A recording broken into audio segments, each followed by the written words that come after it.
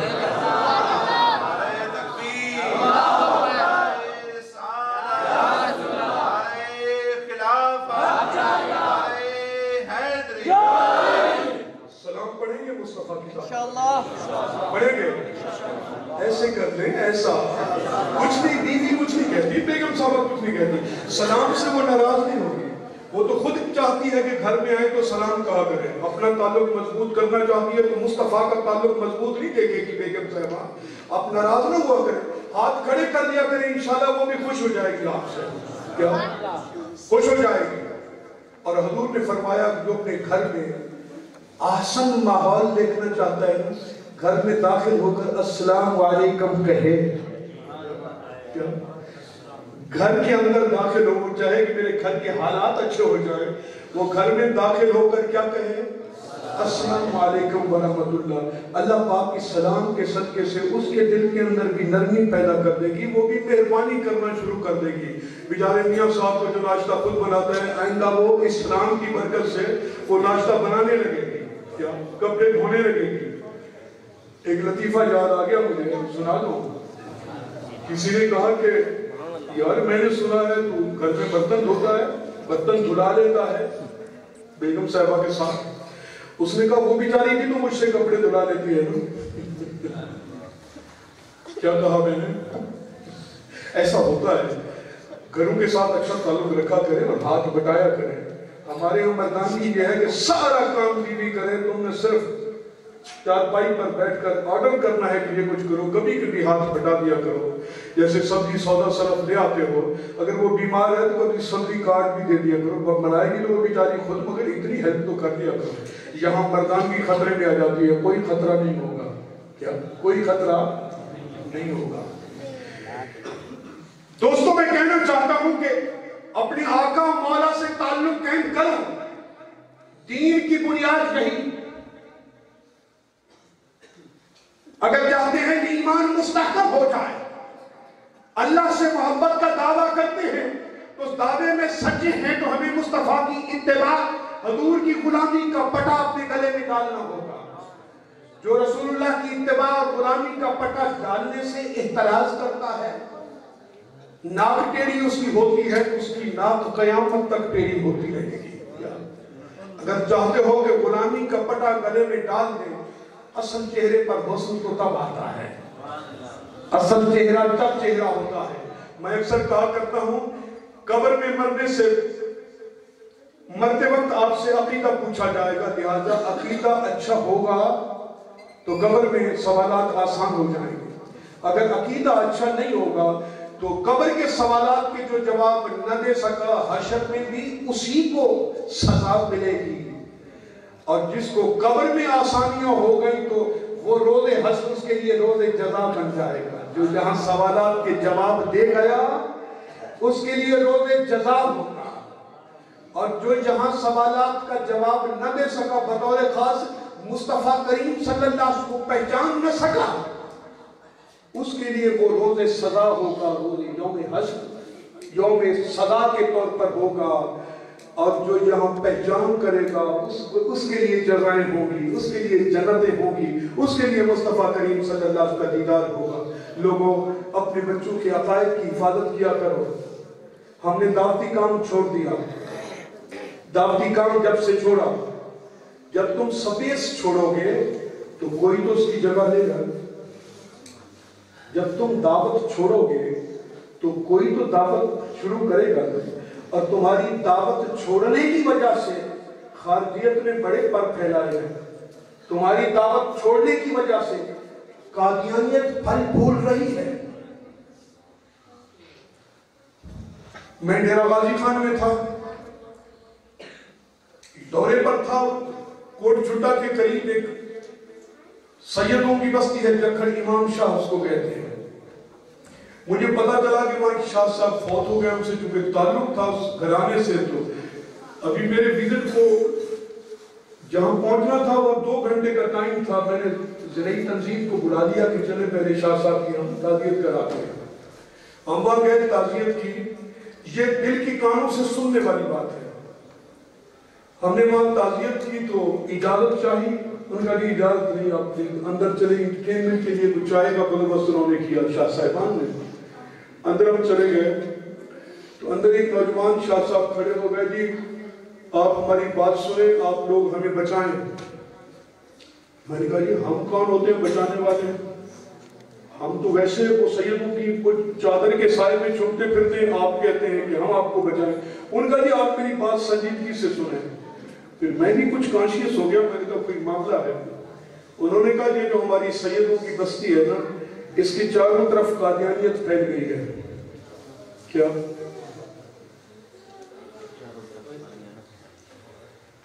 دل ہلا ہے کہ نہیں ہلا؟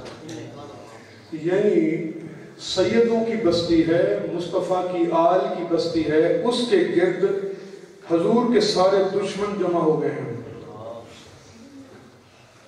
یہ کیوں ہوا؟ میں نے کہا ہم کیا خدمت کر سکتے ہیں؟ انہوں نے کہا کہ دیکھیں وہ تنظیم ہے اور اس کا مقابلہ توڑ تنظیم سے ہوگا.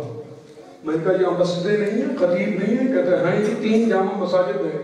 میں نے کہا وہ بیداری کوئی نہیں پیدا کرتے. کہتے تقریر کر کے چادر چھڑ کے چلے جاتے ہیں.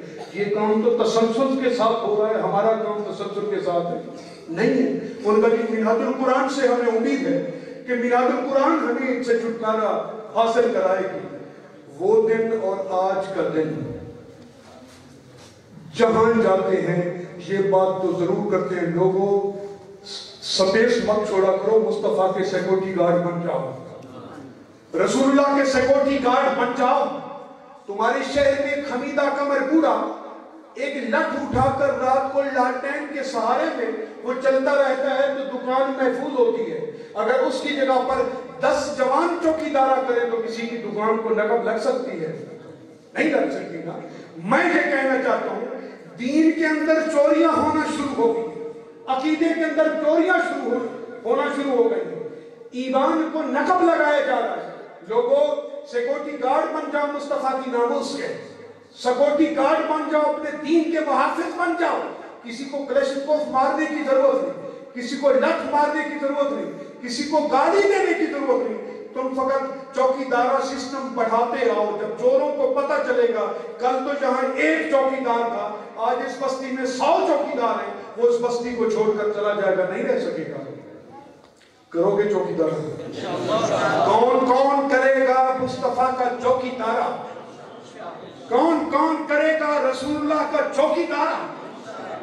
ہم گلی گلی کوچا کوچا نام رجسٹر کریں گے انشاءاللہ. مارچ کے مہینے میں اپنے نام لکھا دیں مصطفیٰ کے چوکیدار کے طور پر. کیا اس میں ہیزیٹیشن نہیں ہونی چاہیے کہ میلاد القرآن والے لکھوا رہے ہیں؟ ارے کوئی تو لکھوا رہا ہے تم سے، کوئی تو آیا ہے تمہارے دروازے پر، کوئی تو آیا ہے زمین کو جگانے کی خاطر، کوئی تو آیا ہے بچوں کا مستقبل محفوظ کرنے کی خاطر، کوئی تو آیا ہے ایمان کی دولت کو بچانے کی خاطر. لوگوں محافظت کرو رسول اللہ صلی اللہ علیہ وسلم کی، آل کی، رسول اللہ کی ناموس کی حفاظت کے لیے اپنے آپ کو سیکورٹی گارڈ کہنا شروع کر دو. مصطفیٰ کے سیکورٹی گارڈ ہے. کتنا لطف آئے گا، کتنا لطف آئے گا. کسی بستی میں 20 بندے یہ تعارف کرائیں نام تو میرا محمد حسین ہے، میں بیسیکلی ڈیوٹی مصطفیٰ کا چوکیدارہ کرتا ہوں، میں رسول اللہ کی چوکھٹ کا چوکیدارہ کرتا ہوں.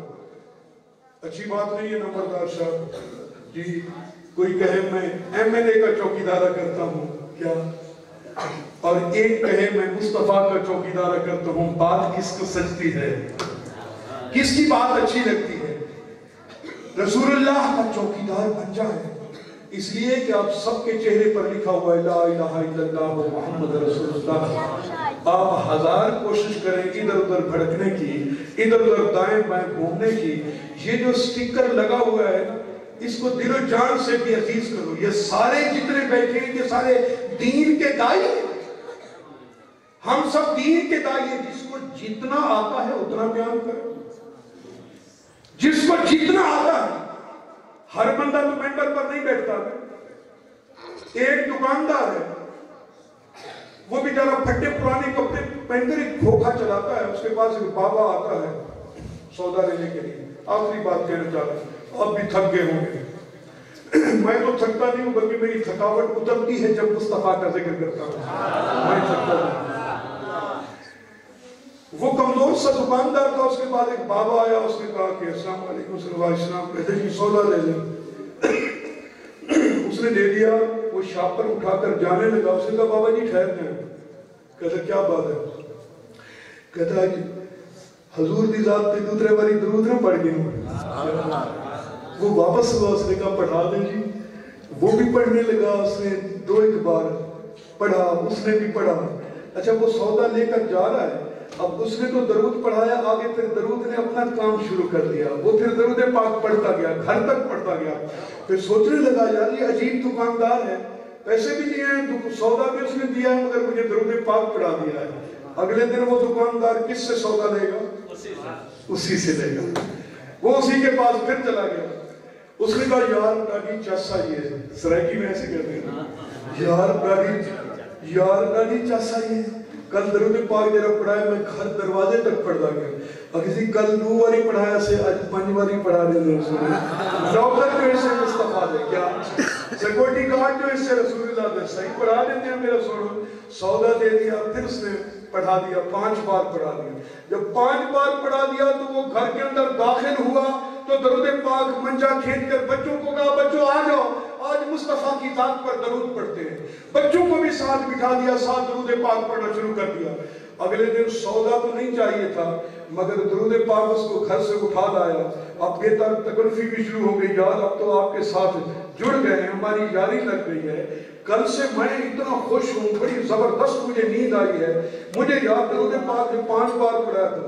کہتا صحیح آج پھر سر سے سناتے ہیں جو منہاج القرآن والے پڑھتے ہیں ویسا پڑھا دیتے ہیں کیا؟ پھر کہتا سودا تو لینا نہیں ہے، میں نے کہتا سودا نہیں لینا تو پھر آنکھیں بند کر دیں۔ کیا؟ آنکھیں بند کر دیں۔ اور آنکھیں بند کر کے انہوں نے درود پاک پڑھنا شروع کر دیا۔ آپ بھی آنکھیں بند کر دیں، میں آپ کو پڑھاؤں آپ کے ساتھ۔ آنکھیں بند کر دیں، گردن جھکا دیں، میری طرف نہ دیکھیں، تخیل میں مصطفیٰ کا سبز گنبد لے آئیں۔ میں درود پاک پڑھتا ہوں جو منہاج القرآن میں جس طرز پر پڑھے جاتے ہیں، آپ بھی ویسے ہی پڑھیں۔ اللہم صلی علی سیدنا و مولانا محمد، اللہم صلی علی سیدنا و مولانا محمد، اللہم صلی علی سیدنا و مولانا محمد وعلی آلہ وصحبہ وبارک وسلم، اللہم صلی علی سیدنا و مولانا محمد، اللہم صلی علی سیدنا و مولانا محمد وعلی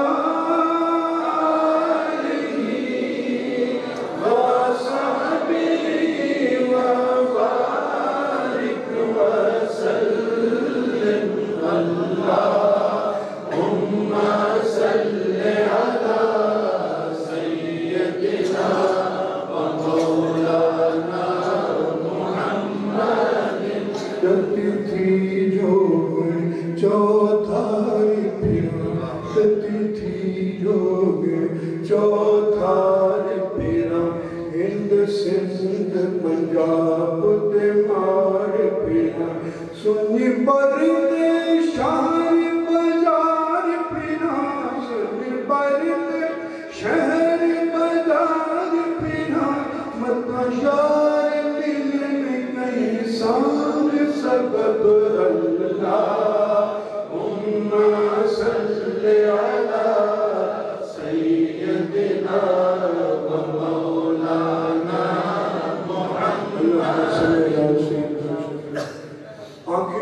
دکاندار میں کھولی تو 20 بندے اور بھی سر جھکا کر درود پاک پڑھ رہے ہیں. مجھے بتائیں یہ دعوت نہیں ہے کیا؟ اتنا تو آتا ہے. ایک دیہاتی بندہ ہل چلا رہا ہے کھیتوں میں دوپہر کے ٹائم میں. اس نے اپنا بیل کا جو جوڑا ہے اس کو چھوڑ دیا, ٹالی کے درخت کے نیچے تھوڑی دیر سانس لینے کے لیے بیٹھ گیا, اور 2-3 اور بھی جو ان کے کاشتکار تھے ان کو بھی بلا دیا. کہتا یار ادھر آؤ, قریب آؤ, رات میں نے ایک بات سنی ہے, ڈرٹی چس ساری گال ہے. پتہ نہیں سارے کی مجھے ٹھیک آتی ہے کہ اس طرح کی مجھے نہیں آتی. اب یار نالتی آؤ, قریب آؤ, جو رات میں ایک گال سنی ہے کہ صوفی بندے کرے, اللہ والا فقیر لگتا ہے, ڈرٹی سونی گال کی تھی ہے. آؤ تو کچھ سناؤ. اڈو والا بھی آ گیا, یوں والا بھی آ گیا. مجھے تو بیٹھے ہوا کہ یار میں سنے سارے نبی کے پسینے تو خوشبو آتی ہے, یار میں سنے سارے رسول کے پسینے تو خوشبو آتی ہے. یار کیسا بڑا رسول آسر ہے یار, اصلا کتنا خوش وقت سے یہ گال اپنے پالے کو دساؤ بابا سارا رسول وہ ہے جن کے پسینے تو خوشبو آتی ہے. میں پوچھنا چاہتا ہوں یہ دعوت نہیں ہے, بس یہی کام کر لیا کریں. کیا یہی کام کر لیا کریں. گلی گلی مصطفیٰ کی محبت کے چراغ روشن ہوں گے. ہم مدرسی میں ہم سے یہ کام بھی چھین لیا گیا ہے. ان پڑھ لوگ, اجڑ لوگ جن کو کچھ نہیں آتا, قرآن نہیں آتا, عصری تعلیم نہیں آتی, وہ تبلیغیں کرتے پھرتے ہیں تو دین کا چہرہ کیا دکھائیں گے؟ آپ سب سے اچھے مبلغ ہیں, سب سے اچھے موٹیویٹر ہیں. آئیے مصطفیٰ کا چوکیدارہ کرتے ہیں, مصطفیٰ کے ناموس کا چوکیدارہ کرتے ہیں, حضور کے اوصاف جمیلہ بیان کرتے ہیں. گھٹن پیدا نہ کیا کریں. کیا میں مصطفیٰ کے غلام کی حیثیت سے آیا ہوں, میں نے کیا لینا دینا آپ سے؟ لینا دینا میرا یہ ہوگا جب بھی یہاں آیا جائے, اگلی بار آؤں گا تو آپ کو رجسٹر کروں گا مصطفیٰ کے سیکورٹی گارڈ کے طور پر. کریں گے رجسٹریشن کریں گے؟ وعدہ ہوا, مردوں والا وعدہ. اگر مردوں والا نہ ہوا تو پھر پیش لگا دوں گا اوپر. کیا اللہ پاک آپ کو سلامت رکھے, خیر سے رکھے. باتیں میرا دل بڑھتا جا رہا ہے, آگے بڑھتا جا رہا ہے, یہی ختم کر دیتے ہیں. ایک نعت لکھی ہے, سنا دوں آپ کو. ایک نعت لکھی ہے, وہ سناتے ہیں آپ کو. دل سے سنیں گے, دل سے. میں بے سرا بھی نہیں ہوں بابا, سارے سر تو مصطفیٰ کے نام میں. اور یہ نعت ایسی ہے پہلے آپ نے سنی نہیں ہوگی, اللہ نے ایسی لکھوا دی ہے. میں نعت لکھتا رہتا ہوں, مصطفیٰ کریم صلی اللہ علیہ وسلم کی بارگاہ میں پیش کرتا رہتا ہوں. میری خواہش ہے کہ جلدی ایک کتاب میری آنے والی ہے, وہ انشاءاللہ حضور کی بارگاہ میں پیش کریں گے. اس میں سے جتنی نعتیں بھی حضور نے لکھوائی ہیں وہ ساری, اس کی کمپوزیشن بھی میں نے خود کی ہے, اس کی طرز بھی خود بنا لی ہے. یا کوئی نعت خواہ ہے تو وہ نعت خواہ اس کو یاد کر کے پڑھ لیں. میرے آقا سکھا دے مجھ کو, سبحان اللہ, سبحان اللہ. میرے آقا سکھا دے مجھ کو, نور والے نکھار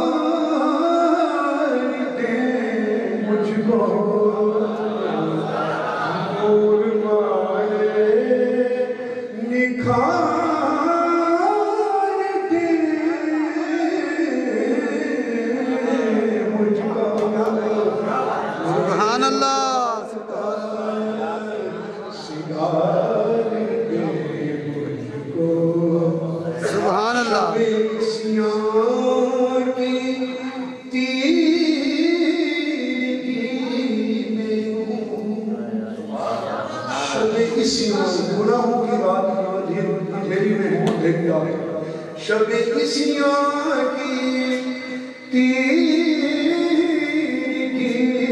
میں ہوں, روشنی میں اتارے دے. سبحان اللہ, روشنی میں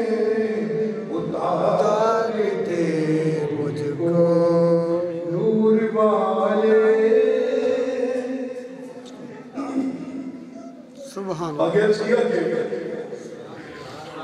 زندگانی خزاں کی زد سبحان اللہ زندگانی خزاں کی زد بخت والے ہمارے بخت والے بہارے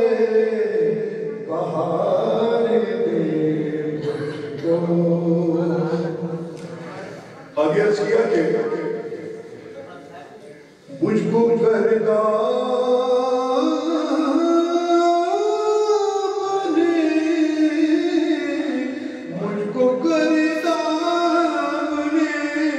لپیٹا ہے سبحان اللہ یا رسول اللہ مجھ کو گردان لپیٹا ہے ہاتھ تھامے کنارے دے مجھ کو سبحان اللہ ہاتھ تھامے کنارے دے مجھ کو ایک شعر سناتا ہوں سادہ ہے مگر دل میں اترنے والا ہے ایسا شعر کم سنا ہوگا ایک خواہش ہے ایک خواہش ہے خواب ہی میں صحیح ایک خواہش ہے خواب ہی میں صحیح اونٹنی کی مہارت سبحان اللہ سبحان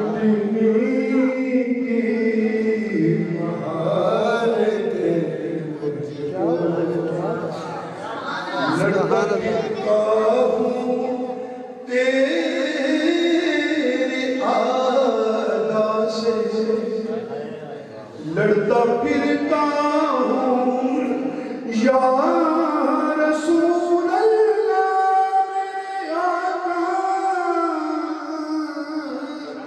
لڑتا پھرتا ہوں تیرے آقا سے تیری خاطر مار دے تیری خاطر مار دے اللہم صلی اللہ علیہ وسلم میں آپ کا شکریہ ادا کرتا ہوں آپ نے اتنی دیر میری بے وقت گفتگو سنی ابھی پتہ نہیں کتنا آپ کو لطف آیا ہوگا میں نے آپ کو عرض کیا کہ میرا خطاب مولویانہ نہیں ہوتا صوفیانہ ہوتا ہے اور دو باتیں حضرت غوث پاک کی شان میں ہیں سبحان اللہ سبحان اللہ حضرت غوث پاک روحانی مقام میں جب عروج پر تھے اس وقت یہ بات زبان عزت و خاص عام و خاص تھی کہ کائنات ارضی میں حضرت غوث اعظم کے مقابلے کا کوئی مقام والا بندہ کوئی نہیں ہے حضرت غوث پاک کے مقام والا بندہ تو مقام کو جب ڈیفائن کیا جاتا تھا کہ کیسے کہہ سکتے ہیں کہ مقام والا اتنی شان والا بندہ کوئی نہیں ہے وہ کہتے ہیں کہ چونکہ ان کو دروازہ مصطفیٰ سے اتنی قرب کی نعمت اتنی شفقت کی نعمت اتنی علوم کی نعمت رحمت و فضل کی نعمت ملتی رہتی ہے اس لیے وہ کسی اور کے حصے میں اتنی نہیں ہے اس لیے حضور غوث پاک اتنی شانوں پر متمکن ہیں خطبہ جمعہ آپ ارشاد فرما رہے ہیں تیسری صف میں ایک بندہ کو اونگ آ گئی نیند آ گئی آپ نے خطبہ چھوڑ کر کھڑے ہو جاتے ہیں سر جھکا کر یوں ہاتھ باندھ کر کھڑے ہو جاتے ہیں کچھ دیر کھڑے ہو جاتے ہیں پھر بیٹھ کر شروع کر دیتے ہیں جمعے کے بعد کچھ لوگوں نے پوچھا حضرت آپ کیوں اس انداز سے آپ کھڑے ہوئے، وہ تیسری صف کا بندہ اس کو تکے بھی جا رہے تھے اور سر جھکا کر کھڑے بھی تھے. آپ نے فرمایا وہ جو بندہ تھا نا وہ سو گیا تھا، اس کو رسول اللہ کا دیدار ہو رہا تھا. وہ جو سو گیا تھا نا اس کو رسول اللہ کا دیدار ہو رہا تھا. خواب میرا اور آزاد کا معاملہ ہے. غوث پاک وہ تھے کہ خواب تم دیکھو اس کو بھی دیکھا کرتے تھے. آپ نے فرمایا کہ میرے مصطفیٰ کا دیدار ان کو ہو رہا تھا. یہ میں ان کے لیے تھوڑا ادب سے کھڑا تھا، میں تو مصطفیٰ کے لیے کھڑا تھا. کیا رسول اللہ کے لیے کھڑا تھا، آقا انعامدار صلی اللہ علیہ وسلم کے لیے کھڑا تھا. آپ ہم بھی واز کرتے ہیں، سپیکر نہ ہو تو گلا بیٹھ جاتا ہے. آپ ہفتے میں 3 دن واز فرمایا کرتے تھے. ہفتے والے دن، جمعے والے دن، ہفتے والے دن، اتوار والے دن. 3 دن آپ کا واز ہوا کرتا تھا. آپ کا واز سننے کے لیے 70 ہزار بندہ بھی آتا تھا. کتنا؟ 70 ہزار بندہ بھی آپ کا واز سننے کے لیے آیا کرتا تھا. ابن جوزی کا ایک بیٹا ہے، غالباً جلال الدین ہے ان کا نام. وہ حضور غوث پاک کی محفل میں جب آخری کلمات ہوا کرتے تھے حضور غوث پاک کے، چلے اب کال سے نکل کے حال کی طرف آتے ہیں، تو لوگوں پر وقت کی کیفیت طاری ہو جاتی تھی. لوگ اپنے کپڑے پھاڑ دیتے تھے. اس پر وہ معترض تھا. حافظ ابن عباس کہتے ہیں کہ میں ان کو لے گیا حضور غوث پاک کی محفل میں، تو وہ بھی بڑا عالم دین تھا. تو حضور غوث پاک کا ایک طریق ہوا کرتا تھا واز کرنے کا. ایک قاری صاحب قرآن مجید کی تلاوت فرماتے تھے، آپ ان کا ترجمہ ان کی توحید بیان کیا کرتے تھے. جب قاری صاحب نے تلاوت کی ایک آیہ کریمہ کی تو حضور غوث پاک نے اس کی توحید بیان کی. میں نے ان سے پوچھا، حافظ ابن عباس کہتے ہیں کہ یہ ترجمہ آپ کو پتا تھا، یہ جو توحید حضرت نے بیان کی؟ کہتے ہیں ہاں مجھے پتا تھا. پھر دوسری بیان کی، پھر پوچھا، کہتے ہیں ہاں پتا تھا. ایسے 11 توحید حضرت غوث پاک نے بیان کی. تو میں نے پوچھتا رہا جلال الدین صاحب سے، حضرت ابن جوزی کے وہ برخوردار تھے. انہوں نے کہا کہ ہاں مجھے علم تھا. جب 12ویں پڑھی، 13ویں پڑھی، میں نے پوچھا اب؟ کہتا یہ میں نے پہلے نہیں پڑھی، مجھے میرے نوٹس میں نہیں ہے، میرے علم میں نہیں ہے. حتیٰ کہ حضور غوث پاک نے 13 نہیں، 20 نہیں، 30 نہیں، اس آیہ کریمہ کی 40 توجیہات بیان کر دی. جب 40 توجیہات بیان کر دی تو میں نے دیکھا کہ جلال الدین پر ایک کیفیت طاری ہو رہی ہے. جو مخالفت کیا کرتا تھا ان کے اوپر ایک کیفیت طاری ہو رہی ہے. اور جب آپ نے گفتگو اختتام کے قریب تھی، آپ نے فرمایا کال کی باتیں سننے والوں اب چلیں اب حال کی بات کرتے ہیں. جب ذکر اللہ کی ضرب لگائی کہ لا الہ الا اللہ محمد رسول اللہ، خدا کی عزت کی قسم مجمع میں ایک شور اٹھا. کوئی اپنی قمیص کو پھاڑ رہا تھا، کوئی اپنی چادر کو چھاڑ رہا تھا. گر پڑتا ہے ان پر. جب وقت کی کیفیت طاری ہوئی تو وہ جلال الدین جو معترض ہوا کرتا تھا اس نے بھی اپنی قمیص کو پھاڑ کر اچھال دیا. واہ غوث اعظم اس دھرتی پر تو ہی ایسا ہے. ہم خوش نصیب ہیں کہ حضور غوث پاک کی چادر کا سایہ بھی ہمارے اوپر ہے. ہم قادری ہیں. اور منہاج القرآن کے بارے میں حضور غوث پاک کی ضمانت ہے جو بتانا چاہتا ہوں لوگوں. حضور غوث پاک نے شیخ الاسلام سے وعدہ فرمایا جو منہاج القرآن میں داخل ہوگا وہ میرا ڈائریکٹ بیت ہوگا. جو منہاج القرآن کا فارم فل اپ کرے گا، منہاج القرآن کی رکنیت لے گا، وہ غوث پاک کا مرید ہوگا. شیخ الاسلام تو خود بیعت نہیں کرتے، وہ ساری بیعت دروازہ غوث پاک کی طرف پھیر دی جاتی ہے. اس لیے تو یہ کام اتنا سایہ غوثیت کے تحت آگے بڑھتا جا رہا ہے. حضور غوث پاک کی اولاد میں سے سیدنا طاہر الہ الدین گیلانی رضی اللہ تعالیٰ جو آپ کے خانواتے ہیں بغداد شریف سے، آپ ان کے مرید ہیں. جب آپ کی رحلت ہوئی تو آپ کی ڈیڈ باڈی کو، آپ کی میت کو بغداد لے جایا جا رہا تھا. اس رات آپ کے بڑے صاحبزادے کے خواب میں آپ تشریف لائے. آپ نے فرمایا میں نے چونکہ سرپرست ہوں منہاج القرآن کا تو مجھے لاہور منہاج القرآن میں دفن کریں، بغداد نہ لے جائیں. کیونکہ غوث پاک نے وعدہ فرمایا تھا کہ یہ میرا ہی مرید خانہ ہے تو یہاں اپنے بیٹے کی برکت بھی وہاں ہے. اور آج وہ فیض باز ہو رہے ہیں. دوستو ترغیب دینا چاہتا ہوں، گھٹن نکال دیا کریں، گھٹن نکال دیا کریں. مولوی کا کام کبھی کبھی گھٹن والا ہوتا ہے، غیر ذمہ داری کا مظاہرہ کرتا ہے، آئیں آپ کو براڈنس کی طرف لاتے ہیں، اور براڈ دروازہ مصطفیٰ کا ہے، غوث پاک کا ہے، مولا علی شیر خدا کا ہے۔ آپ آجمی تھے، آپ نے بڑا علم حاصل کیا، اور آقا علیہ السلام خواب میں آپ نے فرمایا بیٹا عبد القادر تو واز کیوں نہیں کرتا؟ ان کا صحیح یہاں فصیح و بلیغ لوگ ہیں، عربی لوگ ہیں، تو میں تو آجمی ہوں، میں ہیزیٹیشن ہے مجھے۔ آپ نے فرمایا منہ کھولو۔ آپ نے 7 بار دعا بدان حضرت شیخ عبد القادر جیلانی کے منہ میں ڈالا۔ آپ نے فرمایا واز فرمایا کرو، واز کیا کرو۔ اس کے باوجود بھی آپ ہمت نہیں کر پا رہے تھے۔ کچھ دنوں بعد حضرت مولا علی شیر خدا خواب میں آ گئے۔ آپ نے فرمایا عبد القادر تم کیوں نہیں واز کرتے؟ واز کیا کرو۔ ان کا حضور میں آدمی ہوں۔ آپ نے فرمایا منہ کھولو۔ آپ نے 6 بار جواب ڈالا۔ کیا 6 بار جواب ڈالا؟ تو آپ نے پوچھ لیا 7ویں بار کیوں نہیں ڈالا؟ آپ نے فرمایا ادب مصطفیٰ کی خاطر میں نے 7ویں بار نہیں ڈالا کہ حضور نے 7 بار آپ کے منہ میں جواب ڈالا تھا۔ اور وہ دن اور پھر حضور غوث پاک کا ایسا ڈنکا بجا، ایسی شان اللہ پاک نے بڑھا دی۔ غوثیت کی شان ایک یہ بھی ہے کہ سلطان آپ کے دروازے پر آتے تھے، آپ کبھی سلطان کے دربار پر نہیں جایا کرتے تھے۔ رعایا کی بات، عوام کی بات آپ ڈنکے کی چوٹ پر کیا کرتے تھے۔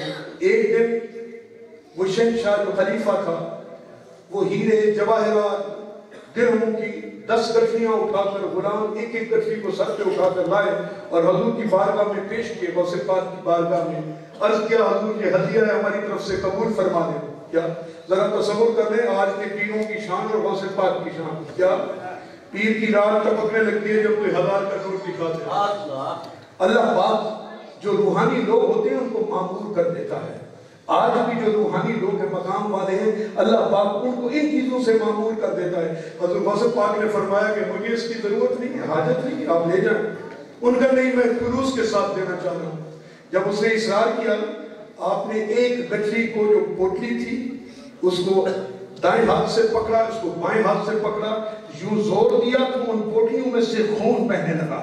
کیا آپ نے فرمایا تجھے شرم نہیں آتی؟ غریب امت کا خون، ان کے حقوق چھین کر تم مجھے دینا چاہتے ہو؟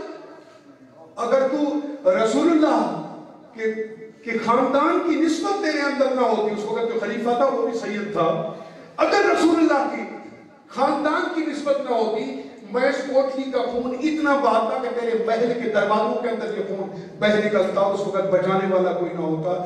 اللہ سے توبہ کر لے، مخلوق خدا کے حقوق غصب مت کیا کرو، لے جاؤ۔ عبد القادر کو ان چیزوں کی غرض نہیں ہے، حالانکہ عبد القادر جیلانی کبھی بھی مدرسے کے معاملات چلانے کے لیے مقروض بھی ہوا کرتے تھے، مگر شان بے نیازی یہ تھی کبھی بھی اس قسم کے لوگوں کو منہ نہیں لگایا کرتے تھے۔ بادشاہ ملنے کے لیے آتے تھے تو آپ گھر چلے جایا کرتے تھے کہ اس کے لیے مجھے اٹھنا نہ پڑے۔ وہ آ کر بیٹھتے تھے، پھر آتے تھے تاکہ وہ غوث اعظم کے سامنے کھڑے ہوں، غوث اعظم ان کے سامنے نہ کھڑے ہوں۔ جہاں ایک MNA کے پیچھے پتہ نہیں کیا کچھ ہوتا ہے، ڈھول بجتے رہتے ہیں۔ دوستو ایمان کا تقاضا ہے کہ ہم اللہ کے بندے ہیں تو اللہ عزت و ذلت کا مالک ہے، مال کا، عزت کا، ہر چیز کا محافظ وہی ہے۔ شرط یہ ہے کہ ہم رسول اللہ کی غلامی میں آ جائیں۔